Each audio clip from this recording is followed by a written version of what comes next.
literatura.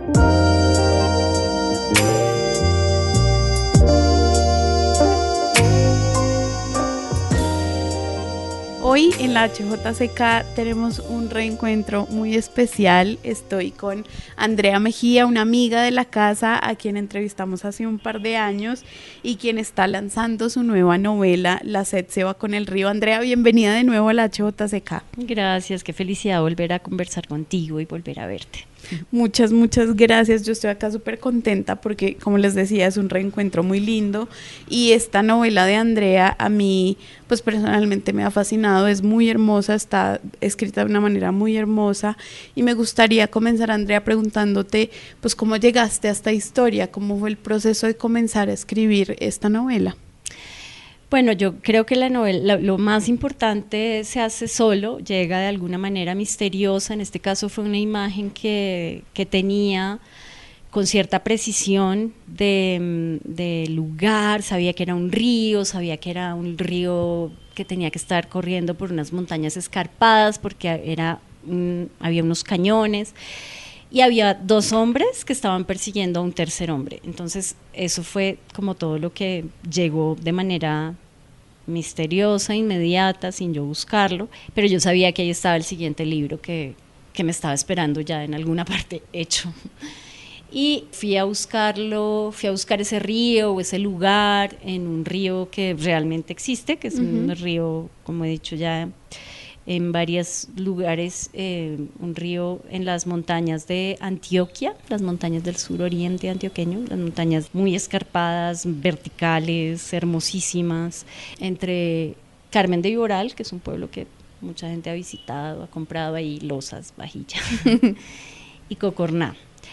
Es un lugar pues cerca a Medellín y no es tan distante geográficamente, pero estuvo muy aislado por la violencia, por todos los ejércitos, todas las formas, todos los bandos cayeron encima de las gentes del lugar, que se mantuvieron, sin embargo, sobrevivieron como en tantas otras partes, pero como estar acordonados por esa violencia, preservó la zona, la gente la tuvo como, no sé, si en un estado más profundo, más lejano del tiempo, y siento que yo estaba descubriendo eso, como esa extrañeza de ese lugar tan puro, tan distante, aunque no estaba tan lejos como en otros lugares del territorio colombiano, que realmente estamos lejos en todos los sentidos, pero eso fue como lo que le dio piel o la base real a la mente y a la imaginación para poder crear desde un suelo ya transitado y recorrido, aunque la distancia pues es inmensa también. Lo que yo caminé, los cañones que recorrí, los campesinos que encontré, me nutrieron muchísimo, pero también la ficción hace lo suyo, es decir, todo se transfigura de una manera muy extraña y aparece otra forma de la realidad. No es que aparezca lo que no es real en contraposición a lo que es real, sino que la realidad aparece de otro modo. Claro, además que creo que mientras leía la novela me daba cuenta de eso que me estás diciendo ahorita, como que este pueblo que está dentro de la montaña, que está allá lejos, que está pues como incomunicado con el resto del lugar, porque pues nunca nos dices un lugar en específico en donde esté situado este pueblo, que parece a veces también como un pueblo fantasma, como un pueblo abandonado, que es obviamente la situación de muchos municipios del país. A mí me causó mucha curiosidad esto de la mística, como de estos personajes que son muy místicos. Jeremías es muy místico, que es uno de los personajes principales de la novela. Pues como es también explorar esta mística, pero esta mística que es colombiana, o sea, que suena mucho a los mitos y pues a la historia fantástica que hay acá en nuestro país. ¿Cómo es también explorar eso en la literatura, Andrea? Sí, yo creo que sí, efectivamente son personajes místicos, pero ¿en qué sentido? Son personajes místicos, Jeremías, Lidia, luego Esther un poco empieza como a andar ese camino y se empieza a volver mística, pero ¿en qué sentido? En el sentido en que son libres. Jeremías es un viejo completamente libre, en el sentido completamente zafado, no tiene ninguna atadura, nada que lo ate, que lo restrinja, no tiene ningún problema con ser ambiguo, con ser oscuro, con reírse sin parar, con reírse libremente. Entonces, creo que la risa y la carcajada que después aparece cuando Esther empieza a beber este aguardiente alucinante o este aguardiente mágico, Esther también y Lidia también se contagian de esa risa. Y creo que la risa es la manifestación más clara y más real y más tangible de un ser que se ha liberado, de un ser que no está atado por las convenciones, por la distinción entre el bien y el mal, por la como tortura de la culpa, que es la que también azota a un personaje en particular que es Patas de Mirlo.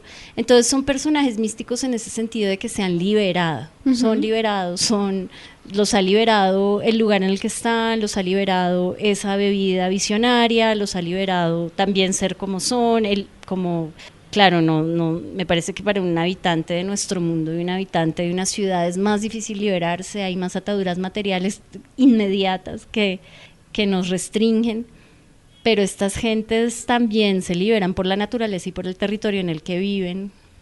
Es la naturaleza, es ese río, es esa montaña, esas montañas, es esa figura extrañísima de esa virgen que uno no sabe si es un espíritu, un demonio, qué es. Pero todas esas presencias que no son la forma como tan convencional de ser persona, presencia, son las que liberan a estos personajes. Pero el primer personaje, el que aparece como liberado, es Jeremías, que además está liberado también en el sentido de que pues ya se está muriendo, puede hacer lo que quiera. Y este aguardiente también le permite como esa libertad y se va. Se va, de hecho lo están buscando es porque se desapareció. Exacto, como que no, tampoco dejó ningún rastro. No dejó rastros, exactamente. Se le quemó lo único, pues se la quemaron. La golondrina, que era lo único que tenía y que realmente lo ataba. Y a su nieta pues no la deja porque le deja la receta del aguardiente mágico, le deja la receta y después Lidia reconoce el bejuco, entonces ella no la deja, ella después encuentra su camino a la libertad. Claro, y es que creo que también este tema de la vejez y como de ya saber que pues no tiene nada más que hacer en este mundo, como que se puede ir tranquilo, y a veces hay algunas descripciones de Jeremías en las que pues el hombre ya está cansado de seguir levantándose todos los días. Se sorprende con levantarse y no estar muerto. Sí. Pero también es eso de pues escribir personajes ancianos, como escribir personajes que se están muriendo de una u otra forma, y no que se estén muriendo por enfermedad, sino que simplemente pues ya les está llegando la hora de irse de este mundo. Total. Entonces eso también me parece muy interesante y creo que es fascinante también hablar acerca de este tipo de personajes. Gracias. Sí, mira que me hiciste pensar con eso que acabas de decir, que Pablo, el personaje de la novela anterior, sobre la que charlamos hace 2 años, antes de que el mar cierre los caminos, Pablo está liberándose por esa cercanía a la muerte, pero tal como tú lo dices, no es que esté enfermo, sino que se está yendo de este mundo en el sentido de se está soltando todo lo que lo ata, y lo único que realmente lo mantiene ahí hasta el final es el amor de Irene, pero finalmente cuando nos vamos también terminamos liberándonos de cualquier vínculo, de cualquier atadura, y en esa situación está Pablo, que es un viejo igual que Jeremías, están libres de los lazos que para bien también nos mantienen en este mundo. El amor nos mantiene en este mundo, el amor nos mantiene vivos, pero habrá algún momento en que tengamos que zafarnos de ese lazo y soltar la nave. Claro, yo a veces pues pienso en eso como muy recurrentemente, en este tema como de envejecer. Obviamente pues yo soy una persona joven, pero en este tema de envejecer, de ver a los papás envejecer, de ver a los papás morir, y pues me causa como curiosidad el tema de hablar de eso, y de hablar de eso también en la literatura, y como un personaje como Jeremías, que no es un señor de ciudad, sino que es un señor de campo, que se dedica a hacer este aguardiente, que me parece, pues que es lo que te quiero preguntar ahora, y es que casi siempre asociamos el alcohol con, pues como con una visión negativa, porque sabemos lo que puede hacer el alcohol como pues en la vida de la gente que se vuelve alcohólica, bueno, todo esto. Pero este aguardiente es mágico y es maravilloso porque le hace ver a la gente cosas que no ven en sus 5 sentidos, digamos. pues cómo es también hablar de este brebaje y de todo lo que está asociado con el bejuco y con la naturaleza. Sí, súper. Primero quería un comentario sobre lo primero que dijiste, que me parece muy bello ponerte en el lugar de tus papás, aunque dijiste soy una persona joven, pero me imagino o no sé, intento también estar cerca de los que están envejeciendo, cómo sería yo envejeciendo. Eso me parece que es muy bello, como no creer que porque estamos en este momento lejos de la muerte, o creemos estar lejos de la muerte, lejos de la vejez, lejos de la enfermedad, eso nos mantiene a salvo, porque en últimas es también la muerte de tu papá, de tu mamá, es la tuya, porque tú también vas a tener que morir. La vejez de cualquier anciano, cualquier anciana también es la nuestra, igual que la niñez de cualquier niño sigue siendo la nuestra, porque también fue la nuestra. Como abarcar el tiempo no de una manera tan centrada en lo que es el yo, sino abarcarlo con la imaginación, con la compasión, desde el principio de la vida hasta el final de la vida, y vivir como de manera más expansiva. Entonces es muy lindo. Y lo otro que dices del aguardiente mágico, sí, efectivamente es una bebida liberadora, sanadora en cierto sentido. De hecho le empiezan a llamar el remedio los que vienen a buscar a Lidia para tomar ese brebaje, y tiene el poder de que su compuesto principal es una planta, un bejuco. Entonces puede tener el poder visionario y sanador de la naturaleza, pero también es ambigua por eso que dices, es alcohol, no es solo buena, no es solo bondadosa, es una bebida que no es pura luz, es muy ambigua. Y me parece que eso es interesante, como para que la novela no se vuelva demasiado esquemática, o como esa separación entre estos son los buenos y estos son los malos, y entonces este aguardiente es bueno y el que lo tome le va bien. No, también es terrorífica la experiencia de tomar este aguardiente. Físicamente es dura y tiene los demonios del alcohol. Es una borrachera, pero también no una borrachera en el sentido de lo que puede ser una borrachera con alguna planta sagrada, sino una borrachera con alcohol. Entonces es una mezcla rara, pero en últimas es una bebida liberadora, eso está claro, y visionaria, o sea, permite ver la realidad desde una puerta más amplia, como desde una mente abierta, y en ese sentido es liberadora, aunque sea oscura desde cierta, no sé, y eso me pareció interesante, que tuviera ese componente medio demoníaco del alcohol.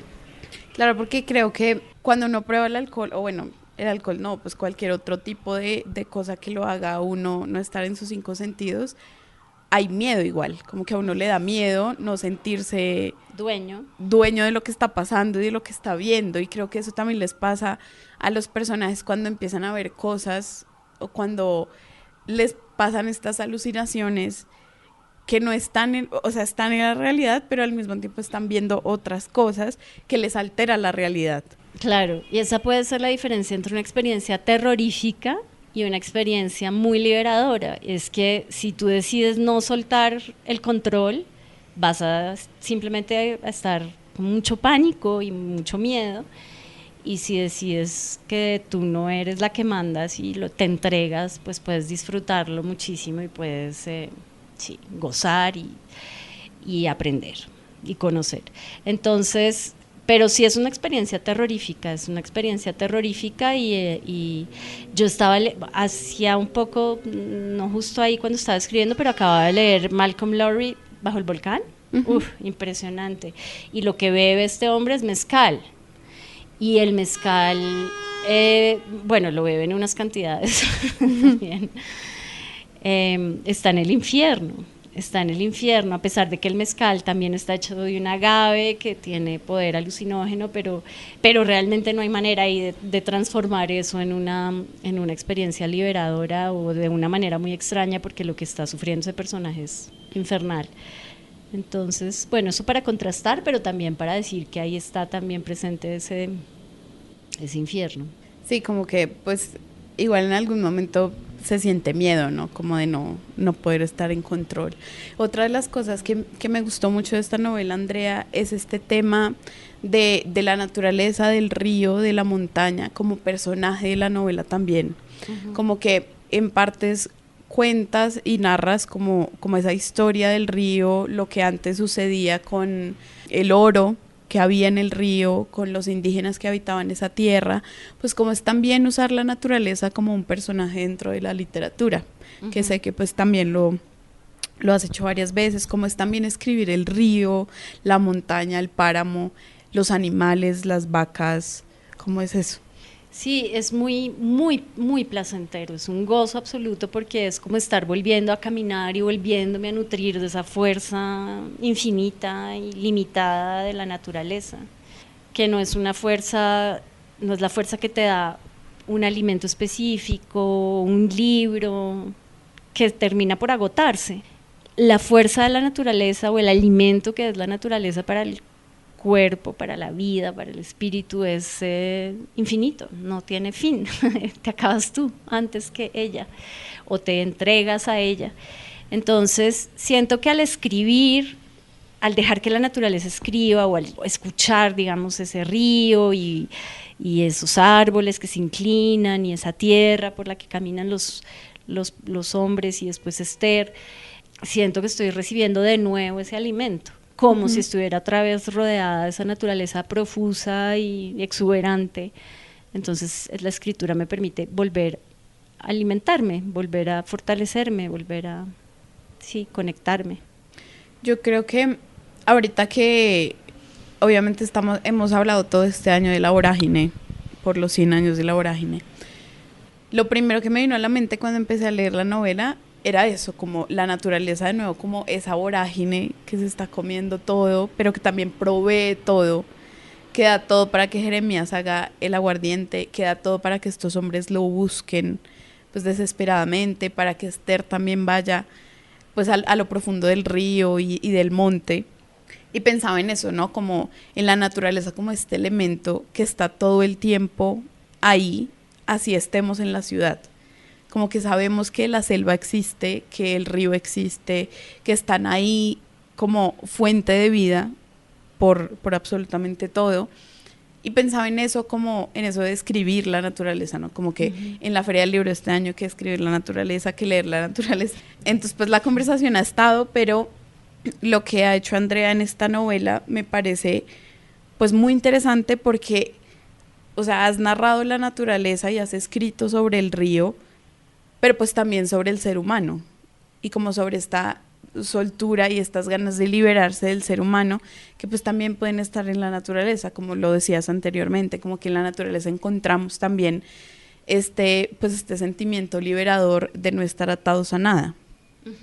Y eso me parece súper lindo, súper interesante, pero hay algo que obviamente cruza toda la novela y que está en la portada, que me parece una portada espectacular, porque yo estoy obsesionada con este tema de la imagen de la Virgen y como las advocaciones de la Virgen, pues yo soy católica, pero no soy como, sí, como no voy a la iglesia, esas cosas, como que hay cosas en las que no estoy de acuerdo, pero estas ideas de la Virgen y la imagen de la Virgen me parece como muy poderosa, como que hay algo ahí que se mueve dentro de esto y Andrea en esta novela pone la imagen de una virgen gigantesca, como que no se quemó a un incendio que acabó con todo, un poco parecido a esto de El Milagroso de Buga, por ejemplo.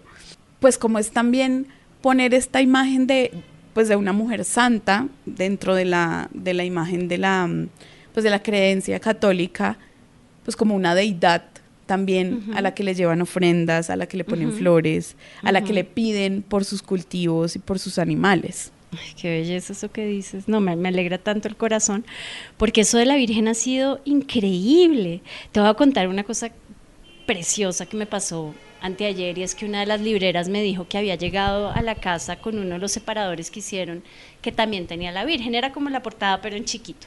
Y entonces la abuelita le dijo, guarda esa virgen, que esa es la virgen de no sé qué, como es milagrosa, como una imagen, como si la imagen del separador tuviera poder. Y yo dije, no, esta abuelita es un personaje más de la novela, ¿me entiendes? Me pareció tan bello, pero también gente muy chocada, por ejemplo, una mujer cristiana, no católica, sino cristiana, le parecía peligrosísimo, porque eso es paganismo y eso es idolatría, y efectivamente pues hay una cristiana, no quise tocar mucho el tema con ella porque dije, bueno, estos terrenos son peligrosos, pero una cristiana que llega al pueblo, a Sanangó, a prohibir el aguardiente mágico en primer lugar, y en segundo lugar a prohibir el culto a esta virgen estatua, porque es una estatua, claro, pero es como tú dices, es también una presencia en la vida de estas gentes y es como una fuerza espiritual ahí. Entonces eso me parece impresionante, o sea, que haya logrado desatar una estatua, presencia, lo que significa, la fuerza espiritual que tiene, el peligro que representa, todo eso en una imagen, es como wow, qué maravilla. Y a mí también me fascina esa presencia de la estatua y la presencia espiritual de esa virgen que algunos dicen que tiene 3 cuerpos, no se sabe si se despeñó, la estatua se desaparece, se le mete a la gente en los sueños. Eso por un lado, como esa forma de despliegue extraño y mágico que tiene esta estatua, se sale de la, cobra vida o algo así. Eso por un lado, y por otro lado lo que tú también señalabas es que es una deidad femenina, entonces las deidades femeninas a lo largo de las religiones y de las tradiciones místicas han adquirido como diferentes personificaciones, pero yo creo que es una de ellas, como uno de los papeles que cumple este arquetipo, es el de encarnar la fuerza creadora, dadora, fecunda de la naturaleza, de la realidad y no de la madre. Y por eso son mujeres, son diosas mujeres. Entonces estaba Isis, que estaba muy secretamente presente en mí, que es otra gran diosa, mujer, madre, ambigua, poderosísima, que encarna también la fuerza de la naturaleza. Y yo creo que la imagen de la Virgen es eso, ¿no? Es una figura muy fuerte por su poder dador. Claro. Protector, pero protector no en un sentido como doméstico sino milagroso, como la naturaleza es milagrosa, ¿entiendes? Y como es protectora, no porque es una casita y un lugarcito seguro, sino porque, como tú muy bien dijiste, nos da la vida, es el sustento. Entonces es hermosísimo que ella sea una representación es una palabra que odio, pero es como una personificación, una encarnación, una materialización de la fuerza que da la vida, que nos da la vida, como la madre naturaleza. Claro, y creo que pues yo lo relacionaba mucho con todas las vírgenes que hay en los caminos en Colombia. Hay muchas vírgenes, muchas. Ya sea porque pues hay gente que dice que ahí se apareció la Virgen, entonces le ponen como su estatuita y le ponen flores y les llevan flores, o ya sea a la entrada de un pueblo que hay una virgen, o casi siempre en la mayoría de los pueblos hay una iglesia, un parque, y en la iglesia hay una virgen. Porque pues obviamente en nuestro país supuestamente laico, pues hay mucha gente que cree en la Virgen, pues esto de el Día de la Virgen y bueno, todas estas creencias que hay acá.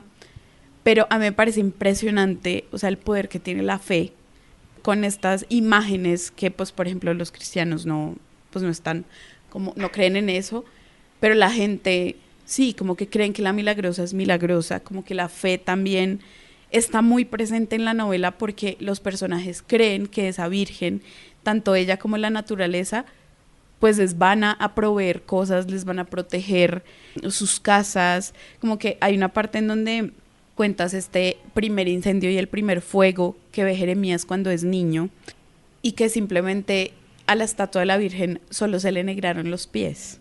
O sea, me pareció alucinante porque, pues claro, ¿cómo es posible que se quemó absolutamente todo y ella quedó entera? Inmaculada. Exacto.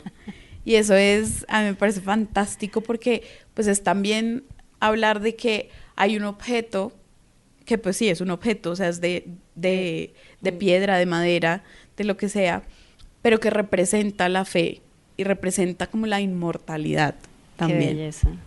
Qué belleza, sí. Te quiero contar algo y es que justo hoy, solo oyéndote hablar, me acuerdo de dónde vino, ahora me acuerdo de dónde vino esa idea de que una estatua no se quema y fue una estatua de un Buda o de uno de los como discípulos del Buda, que efectivamente en Nepal en un incendio no se quemó y lo tenían ahí como una figura súper milagrosa y yo me senté frente a esa estatua y se me escurrieron las lágrimas, como de sentir toda la energía que se congrega en torno a lo que tú dices. Es un trozo de madera, es un trozo de piedra, es un ídolo, pero me parece maravilloso como ese poder de transferir la fuerza espiritual o la energía, el deseo de creer y de reverenciar a una estatua. Realmente le estamos rindiendo culto a algo que está en nosotras, ¿verdad?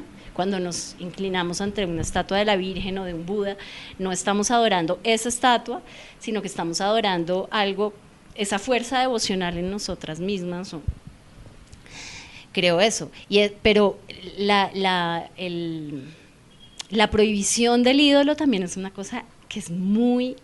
Eso muestra también el poder de la imagen, el poder que ellos quieren, por ejemplo, al destruir los talibanes que destruyen todos estos budas gigantes, es un poder que quieren capturar para ellos mismos. Claro. O para la institución religiosa que en ese momento esté, la institución política o religiosa que en ese momento esté reinando. Quieren cooptar ese poder que tiene la estatua, que tiene el ídolo. Y en el principio del Corán, me acuerdo que Abraham, que es el primero en denunciar la idolatría, destruye todos los ídolos así, con furia, y deja uno vivo, y le preguntan, pues deja uno entero, y le preguntan quién hizo esto, y Abraham dice ese, señalando al ídolo. Me parece que esa escena es maravillosa porque es súper ambigua, es claro, hay que destruir los ídolos, pero deja un ídolo entero para decir que él fue el que destruyó los demás ídolos.